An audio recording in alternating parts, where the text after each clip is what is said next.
金圈太子妈放出消息，哪个男人能把他的 gay 儿子睡成直弟，奖励1000万。我见钱眼开，天天变着花样勾引太子爷。起初他不为所动，后来他抓着我夜夜奋战，连微信里的男性 gay 友都删了。任务完成，我拿钱死盾，却被太子爷带人堵在机场。他用领带一圈圈绑住我的手腕，冷笑老子作你的时候怎么不说老子喜欢男人？现在让你看清楚，老子到底有多直。我在校门口炸淀粉肠时，被3个黑衣保镖套头掳上了车。到了目的地，拿下头套，我才发现坐在我面前的是金圈太子妈，他儿子贺文宇是我们大学大名鼎鼎的校草兼太子爷，人帅又高，男看了都想睡。你就是童颜。太子妈打量着我，根据我在学校的眼报说，我儿子上次在校门口看了你3.1415926秒，这说明他对你的外形有兴趣。你的任务就是把他说服从 gay 掰成直男。我震惊的瞪大眼，太子爷真的是 gay？ 突然，太子妈身后的壮汉扭了扭碗口大的拳头，我脖子莫名一凉。完了，知道这个豪门秘辛，我有被灭口的风险，但身为韭菜，我还是决定对抗黑心的资本强权。阿姨，您不可以这样侮辱我，我可不是那种随便跟男人睡的人，我绝对不会。太子妈打断我，1000万，1000块虽然多，但我也不能。我蓦地抬起头，多少1000万？我唰的一下站起身，昂首挺双腿并拢，抬手敬礼。老板放心，小的保准完成任务，定不辱使命，不忘初心。虽说人要有骨气吧，但骨气多少钱1斤呢？我等小屁民买不起啊！等有了这1000万，我就不需要炸淀粉肠卖了，省得天天一身味，出门就被狗追着跑。我回到宿舍，刷了3天3夜小某书的装教视频。等我走出来，室友讥笑我大无脑的样子，我眼睛一亮，对啊，我大这个优点怎么能忘了呢？我感动的抱拳，谢了我致富路上的好心人。我出现在篮球场，虽说我们学校美男无数，但我的童颜还是绝杀，几乎所有男生都在看我，而我在看我的1000万。只见人群中，太子爷贺文宇帅得格外突出，宽肩长腿，五官锋利，白 T 恤下肌肉线条漂亮饱满。他是浓颜系，长相偏冷厉，看着很不好惹的样子。可当贺文宇看见我时，视线竟真的停留在我身上，而后居然朝我走了过来。我心脏顿时砰砰跳，眼见着他长腿带风走到我面前，我清了清嗓子，用最嗲的嗓音说：“贺同学，你找我呀？”贺文宇低头看我，皱眉似是纠结了一会儿，薄唇吐出冷淡的6个字：“来2根淀粉肠。”可恶，太子爷怎么也爱吃垃圾食品啊！我一边咬牙切齿的炸淀粉肠，一边偷瞄站在摊前等的贺文宇。他姿态清冷，单手抄着裤带，低头看手机。我把淀粉肠递给他，趁机搭话：“那个贺同学，你这么帅有男朋友吗？”贺文宇表情冷淡：“没有，你不考虑找一个吗？”我对男的没兴趣。果然我不气馁，眼见着他要上迈巴赫了，我抱起淀粉肠机器，一溜烟跟上去。城管来了，能不能带我躲一下？贺同学，求求你了，你也不想成为一个拔肠无情的人吧？我在车窗前弯着腰哀求他。卡姿兰大眼睛扑闪扑闪的。贺文宇不耐烦地瞥我一眼，视线落在我因弯腰而敞开的领口时，他喉结一滚，蓦地别开了眼，嗓音一如既往的冷冰冰：“上车，但不许靠近我。”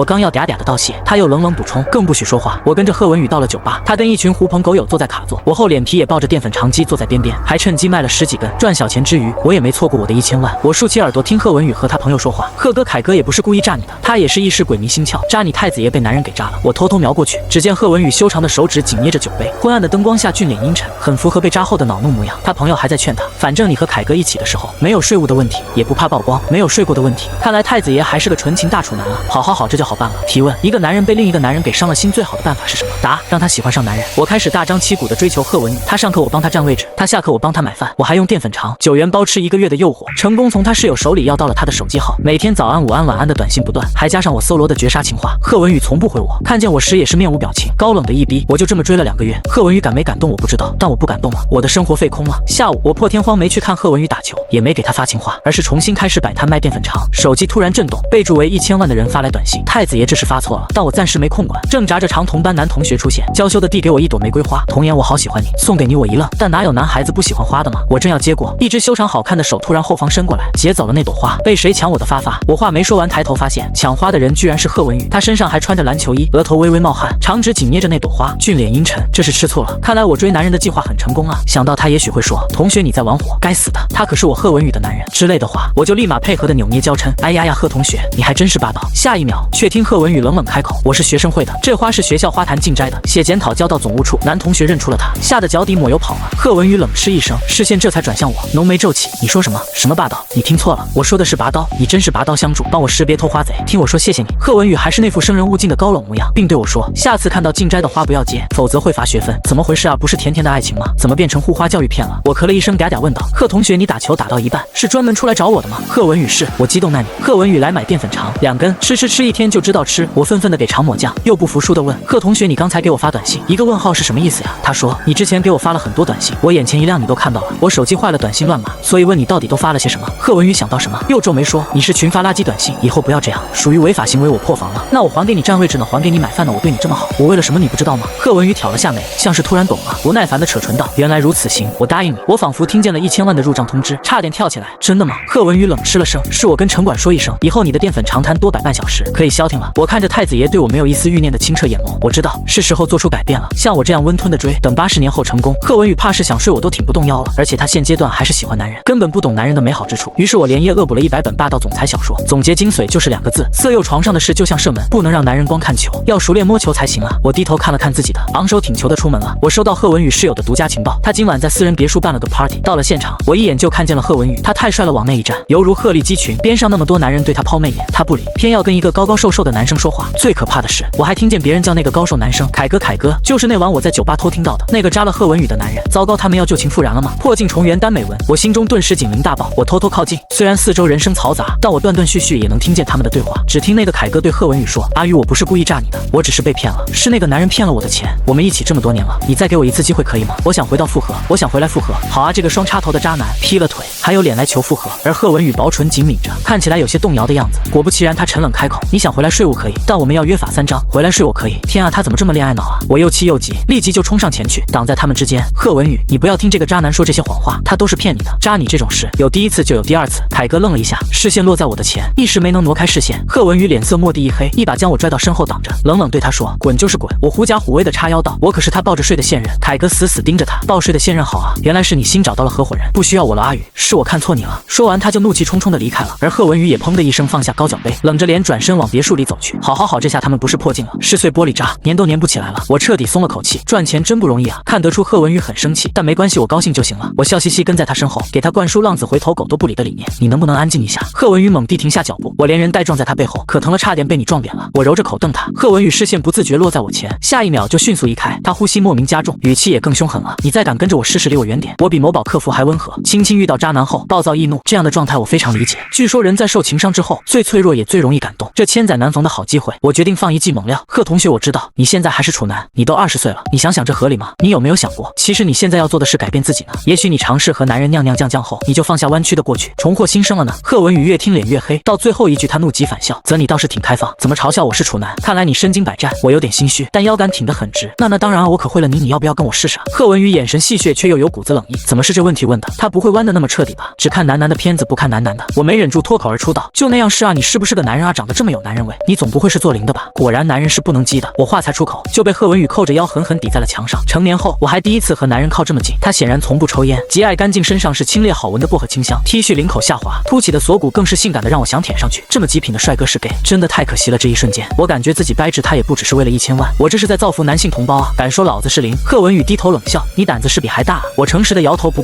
我现在确定你不是零了。”他这么 man 肯定是1啊，1被说成是0，当然会不高兴。贺文宇脸色缓和了几分，他俊脸凑近我，炙热的呼吸喷洒在我脸上：“你不是身经百战吗？还不赶紧动起来！”我被他盯得浑身紧绷，但又不想被他看扁，于是我伸手圈住他的脖子，踮起脚壮着胆就吻了上去。结果个子太矮，没亲到唇，倒是亲到了贺文宇的喉结。他好像闷哼了一声，我来不及听清，就被他捏起脸颊，狠狠吻住了唇。这回换我哼了，起初只是他的唇贴上我的，冰凉柔软，我心跳加速，头晕目眩。可很快，他开始和我唇齿纠缠，我快被他吻哭了，吻迷瞪了，吻到床上了，上衣都吻得不翼而飞了。我从前以为贺文宇对我的视而不见是因为完全不感兴趣，现在发现是我想多了。果然男人都是球迷，霸总小说诚不欺我，但贺文宇只是玩球，他不射门。衣服都脱了，他竟然重新给我穿回去了，然后他自己顶着帐篷走了，临走前还用被子把我裹起来。我终于体会到安陵容被原封不动退货是什么感觉。我想他可能是一时无法接受从 gay 到直男的转变，但事实证明我错了。2天后，贺文宇把我约到上次 party 的别墅里，手里还拎着一个大袋子，我以为他买了什么好吃的给我呢，结果打开一看，3盒加大超薄装，还有10几张日文光碟。感情这2天他是恶补空缺知识呢。忽然头顶笼罩过一道阴影，贺文宇一边解衬衫扣子，一边准备好了吗？让你看个清楚，我是不是个男人？再让你看看，你嘲笑的处男能有多猛？我瞪大眼，不是我短短2句话，你破防到现在，你这像个男人的作风吗？话一说完，我就被贺文宇扑倒了。我总算知道他为什么准备10几张光碟了，他是要一张一张对着演。男大学生太可怕了，精力比不睡觉的韩国人还旺盛。我3天3夜没出这个别墅，什么姿势都试了个遍，这以后谁敢要处男啊？不过在第一次结束后，贺文宇指着床单上的点点血迹：“你身经百战可会了，让你骑一下都费劲，菜鸡一个。”我被他折腾得累死了，也不舔他了，怒对道：“是你不菜，你前天第一次的时候就3分钟套套看了都后悔出场。”贺文宇一下子就又破防了，后来每次他都逼着我用秒表计算时间，没有少于1小时的还逼我夸他好棒，幼不幼稚啊？我和贺文宇就这样从同学成了同居，鬼混的地方就是他的这栋别墅。我怀疑他妈妈插了很多眼线在他身边，因为在我们第一次过夜后，我就收到了太子妈打来的预付款300万，我一辈子没见过这么多钱。我反复数了很多遍后面的零，刷新了几次银行卡，才敢确定是真实的。我7岁时，爸妈在厂里被高温锅炉烫死，最后才赔了20万，还全都被大舅家拿走了。太子妈还说，只要我跟贺文宇的男楠关系稳定一段时间，让他彻底变直了，就给后面的700万尾款。我开始买霸总小说给贺文宇看，让他感受楠之间动人的爱情。他一开始不愿意看，我威胁他，不看我就去做缩手术，他才不情愿的看了。看了几本后，他吐槽这什么男主啊，男主都不要他，他还跪地铁，这么没出息，丢我们男人的脸。还有这本这傻缺男主这么开心，可男主根本就是为了钱接近他的，笑死，好蠢啊！我又拉他去看悲剧结局的耽美文，并说看到没男的跟男的就很容易这么悲惨啊。我还接了个婚礼兼职，借机拉他去看各种婚礼。你看男人和男人在一起多幸福啊！最后我问贺文宇，这段时间你感觉到男人的美好了吗？他沉思片严肃说，感觉到很麻烦，还是和男的一起玩舒服。我气得3天没理他，但我觉得贺文宇确实有被我掰直，因为我们好几次在床上闲着时间的时候，那个凯哥都打过电话给他，他都摁掉没接。有一次他回复了凯哥一条短信，我不会原谅你，你不必回来复合了，互删吧。我想他心里肯定还是难过的，要不然怎么会把复合2个字错打成复合了呢？所以我就加倍对他好，我给他做饭洗衣服，他有时候回来晚了，我还给他按摩，顺便加了一句怎么样，还是男人好吧。我感觉贺文宇被我洗脑了，有时看我在泡脚，他就会说男人的脚真好看，又小又圆润，看了就想做，虽然变态了是变态了点，但好歹值了。时间就这么过去了大半年，到了大4上学期，大家都进入了忙碌的实习期。听说贺文宇大1就开始创业了，公司现在已经走上正轨了，名字叫复合。我总感觉这名字似曾相识，又想不起来在哪见过。我们也不像以前一样天天见面吃饭鬼混了，忙起来1个月都见不到。有次他1周多没联系我，我主动给他打了电话，电话响了很久，接起来的人是他的男秘书。您好，贺总喝醉了，您有什么事可以留言，我会转告他。贺总2个字让我怔了怔，反应过来后，我吓得马上挂断了。童颜，你这是在干嘛？你在想他吗？干我们这行的最忌讳爱上客人，我只是个江湖男骗子。我用力拍拍脸，清醒过来，一个人在我们一起睡的床上坐了1天，想想又觉得蛮好的。他是贺总了，他不会再喜欢吃淀粉肠了，他也不需要我陪他了。想通后，我就不怎么想他了。我忙着申请出国留学的学校，忙着各种兼职赚钱，空闲时贺文宇偶尔也会发微信给我，不是说男人最好吗？在干嘛？我不太方便说我在干嘛，因为我在跟他妈见面。太子妈说你做的不错，我儿子现在对婚姻话题也不怎么排斥了，前几天还说也许以后会结婚。话锋一转，太子妈顿时又愁容满面，但我绝对不会同意你和他结婚的，你应该没有动这个念头吧？我当然没有，我正要让他放心，就听见太子妈语气不善地说，你最好没有，你是没资格嫁给我儿子的，你父母双亡，太不吉利了。我要说出口的话就收了回来，变成了那句经典台词，阿姨100万我就离开你儿子。我成功拿到了1100万，反割一波资本家的韭菜，这 feel 倍儿爽。我请了专业律师，合同写得清楚安全。太子妈让我3天内离开他儿子，有了钱我准备出国散散心，顺便提前去看看选中读研的学校。走的那天早上，我本来想给贺文宇发短信说分手，但我又想我们其实根本没有在一起过，他没表白过，也没在朋友圈公开过，我们没有对对方有过任何言语上的承诺，我连他的亲朋好友都没见过一个。我们在一起除了做就是做，床上的事不叫回忆，叫冲动。分手这个词跟我们无关，于是我发我走了，以后有机会一起吃饭再见贺同学。发完后我就删了他，关机进了机场，结果却在候机厅碰到了一个意想不到的人。凯哥面对这个前男友的前男友，我有些尴尬，本来不想说话，但凯哥却主动跟我打招呼，哈，你就是童颜吧？我知道你。阿宇男朋友糟了，这渣男不会大庭广众跟我扯头发打架吧？怪我掰直了他的男朋友。我警惕地看着他，你有什么事情吗？凯哥满脸笑容，没事啊。对了，阿宇呢？没跟你一起吗？我很冷淡，没有，我干嘛要跟他一起？凯哥，你们不是在一起吗？你一个人出国，阿宇不陪你，话真多，我不理他了。凯哥疑惑地看了我几眼，突然起身去打电话，我感觉他要找人来打我，但我不怕光天化日呢，难道谁都是太子爷吗？但我万万没想到，凯哥真把太子爷叫来了。看到贺文宇出现的那一刻，我凌乱了。他一身笔挺的黑色西装，锃亮的皮鞋，身后还跟着几个黑衣保镖。贺同学3个字忽然就卡在我喉咙里。现如今，他可不是那个校门口买2根淀粉肠的男大学生。在学校的时候，其实感觉不太出来，大家都是一起上课打饭的大学生，但一旦步入社会，人和人之间的差距就出来了，地位、身份、穿着气场，短短半年而已，云泥之别。现在他是贺总，是真真正正的顶级豪门贺家太子爷。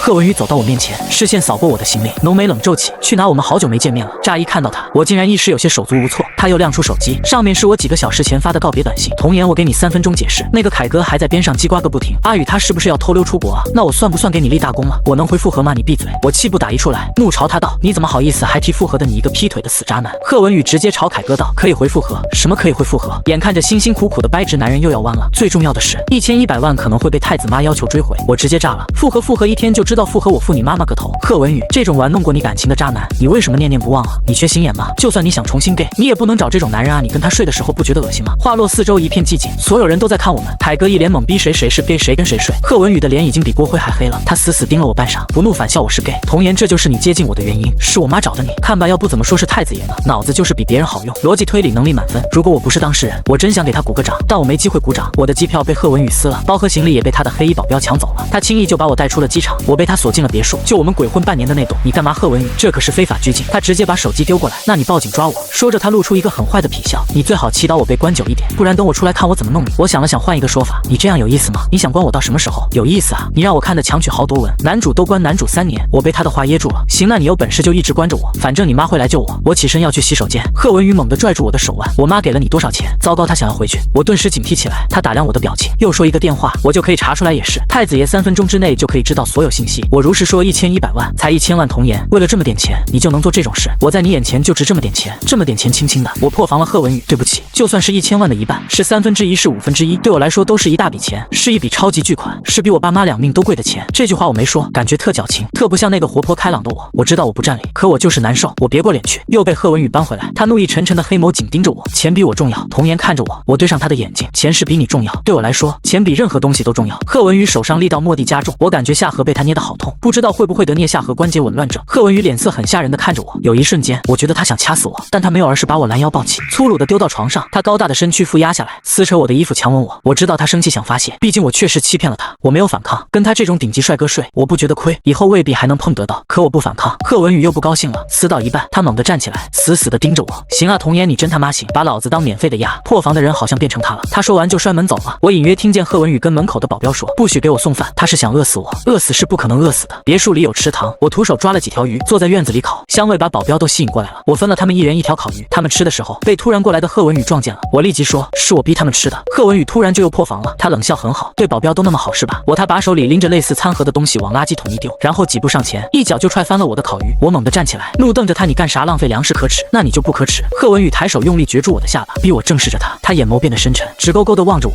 嗓音又哑又硬，你有没有喜欢过我？哪怕1秒喜欢？我怔了怔，在我过去20年起早贪黑赚学费的谋生生涯中，喜欢这个词过于神圣和遥远了。对我而言，没有喜不喜欢，而是能不能比如，能不能买得起包子，而不是喜不喜欢吃包子。喜欢是我不会也没资格考虑的东西。于是我很认真地想了想，贺文宇这些天的总裁文男主行为，我属实不觉得哪里喜欢。要说之前在一起的时候，我更多的是一种讨好心理，当他的舔狗，床上床下地服侍他，都是为了那1000万。就只是有时候我们一起躺在沙发上看电视，他枕在我前，赖皮的说不想起来，或者是激战过后，我躺在他臂弯里，用手指戳他的腹肌，他低头亲我的发顶，或者是我们一起吃饭，我抢他碗里的牛肉，他故意把香菜丢我碗里，再或者是没课没事的某一天，我们在别墅周围手牵手散步的时候，这些时候我觉得我是开心的，是现在回想起来还会觉得开心的那种开心。这种开心是喜欢吗？我不知道。我张了张嘴，喉咙里没能发出声音。贺文宇死盯着我，薄唇忽然扯出一个弧度，没有是吧？那就好。我告诉你，我也没有喜欢你。笑死，怎么可能？你可以滚了，童颜，以后别让我看到你，看到一次我弄你一次。我麻溜的滚了。我想我们以后是不会再见面了。我顺利出了国，国外留学生活一开始很新鲜，后来就发现很无聊，东西难吃的要死。我想这是个商机，我和国外当地的一个男生合作，在学校对面开了一家小小的中餐馆，什么国内美食都卖，生意好到爆炸。我偶尔也会想起贺文宇，特别是刚到国外那一阵，晚上回到住的地方，一个人待着的时候，悲伤莫名袭来，这时候我就会想他，想和他一起住的那段时光，想他勾着笑低头吻我的样子。我对爸爸妈妈的脸实在很模糊，他是我这些年最亲密相处的一个人了，所以我会想想也正常吧，反正白天不想他就行了。晚上我允许自己多愁善感，结果 flag 刚立，白天我就在店里见到了贺文宇，他带着一个大波浪的国外美男进店坐下点餐，看到他的一瞬间，我大脑差点宕机，他怎么会在国外呢？而他看见了我，表情很高冷，和我刚认识他的时候差不多，不过他变成熟了，脸上没有了大学生的稚气，棱角更加分明，更帅了。他一进店，所有男人都在看他，我淡定的帮他点餐上菜，全程我们零对话，他连看都没看我。我在想他有可能把我忘了，我以为这件事就这样结束了，只是一个不值一提的小插曲而已。可晚上的时候，我接到了一个陌生电话，是贺文宇的。当我赶到贺文宇的公寓时，他正蜷缩着身体窝在沙发上，手摁着胃部，眉头紧皱，很不舒服的样子。贺文宇，我喊他，你没事吧？来得真慢。他睁开眼看我，又闭上，冷冷的说，在跟新男朋友坐床上运动。我瞪着他，你还有力气？阴阳怪气，看来肚子不痛。要不是他电话里说吃了我店里的东西，肚子绞痛要死了，我怎么可能跑到他公寓来？贺文宇闷哼痛，你店里的东西不干净，我吃了痛到现在。你不要胡说，我店开了这么久，没人不舒服过。我走到他面前蹲下，手摸向他胃部，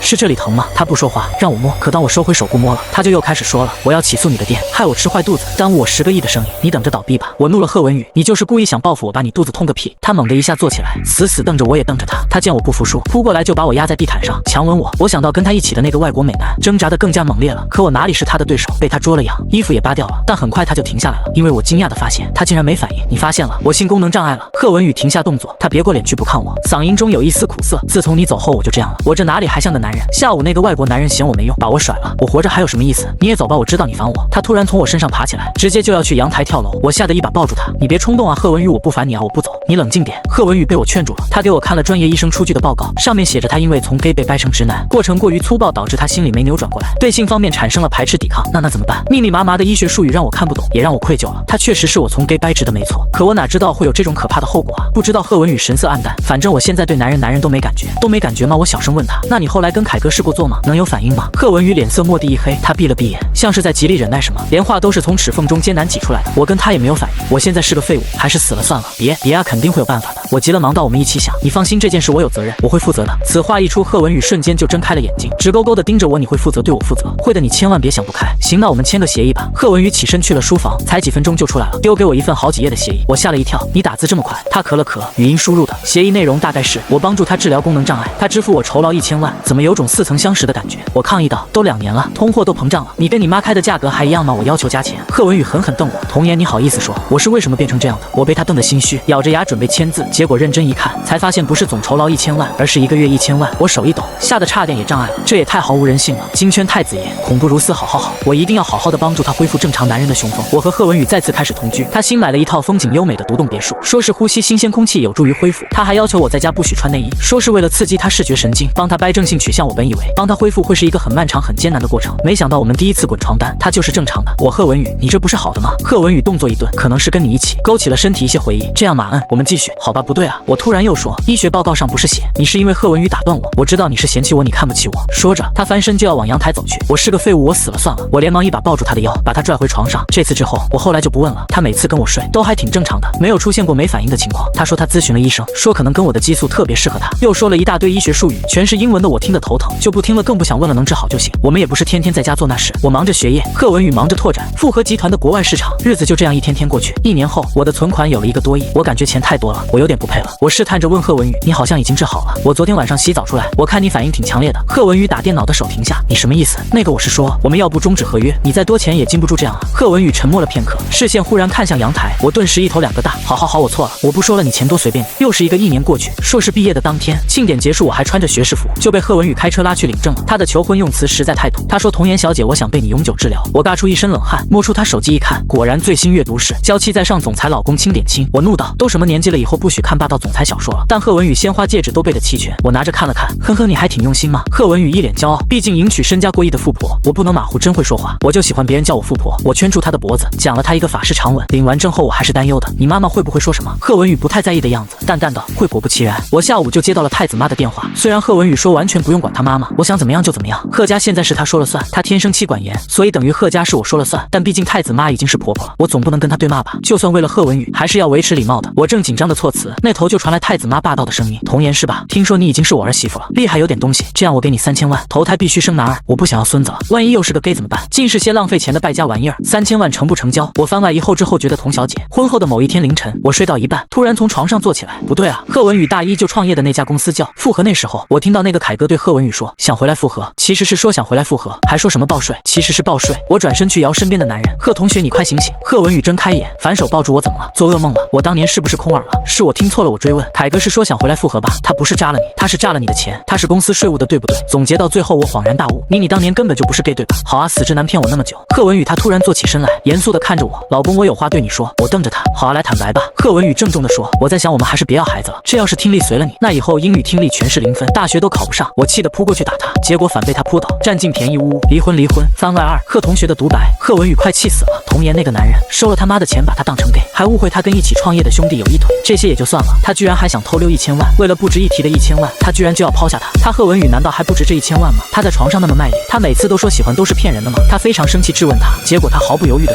说钱比他重要，一点都不拖泥带水。那一瞬间，他气得想掐死他，摔门走了，软禁了他。但过了几天，他没忍住，还是带了饭来看他，结果他个没心没肺的，还有心情考虑，他就连哭哭啼啼的装给他看一下都不愿意。他又问他有没有喜欢过他，童颜低着头不知道在想什么，但他没说话。那一瞬间，贺文宇第一次体会到什么叫撕心裂肺。他叫他滚，他发誓这辈子再也不要见到这个没心的男骗子。贺文宇觉得自己已经很久没有想起童颜了，也没有过问过他的事。他点了支烟，问助理他走了几年了。助理同情的看着他，2周了，贺总。贺文宇沉默了，他强迫自己不去问，但每次开口也都才过了几天而已。后来他即便不问，助理也会识相的准备好童颜所有的近况，放在他办公桌上，连私家侦探偷拍的照片都有。贺文宇越看越生气，离开了他。童颜过得还是很好，他头脑灵活，除了听力总是不准确以外，他是个绝顶的生意人。他开的店那么火爆，他还是那腰漂亮，还是那么大，腰还是那么细。贺文宇觉得自己像个变态痴汉，但他如果不看他的近况，就会连觉都睡不好，反复的想他。先是咬牙切齿的想他怎么骗他的，怎么无情抛下他，恨不得把他搓扁揉圆。想着想着，又想他赖在他怀里撒娇的样子，想着他满面潮红喊他贺同学的样子，像是一只大手伸进他的膛，抓着他的心脏搅动。想他真的很想他。贺文宇觉得自己不该等下去了，已经过去大半年了，再等童颜万一被别的男人抢走了怎么办？他出手了，